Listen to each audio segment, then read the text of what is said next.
Almost every week kasi na may mga nangyayaring forest fire ngayon, lalo na dun sa tabindaan ng Along Ilocos Norte, Apayao Road, then sa Escoda Highway, sa taas ng view deck ng Sulsona.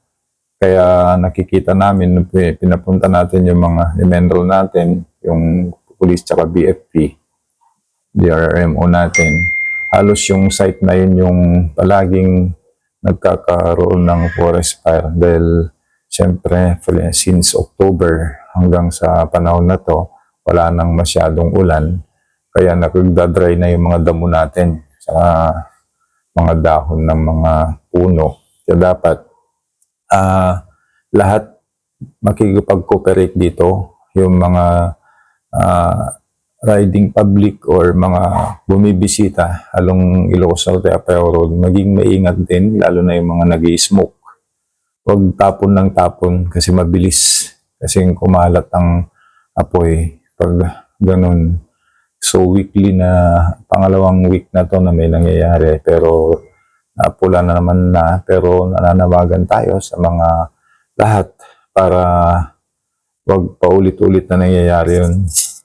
Pangalawa, nagpapasalamat tayo sa provincial government dahil napagbigyan yung request natin na kung pwede, dagdagan ng yung nagbabantay doon na binabayaran or sinasahuran ng provincial government doon sa Barangay Santo Niño na may sakop nito para may kasama yung mga barangay officials na magbabantay doon sa mga bundok doon sa area na yon. So hindi naman protected area yung nasunog, sir?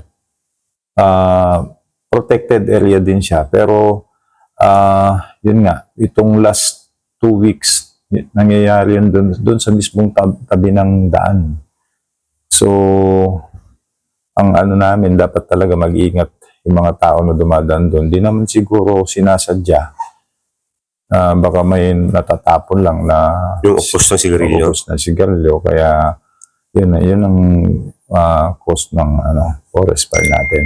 So may nakabantay na doon sa area, sir, para maibsan po yung Oo. hindi maulit. Oo. Ang problema lang pag gabi.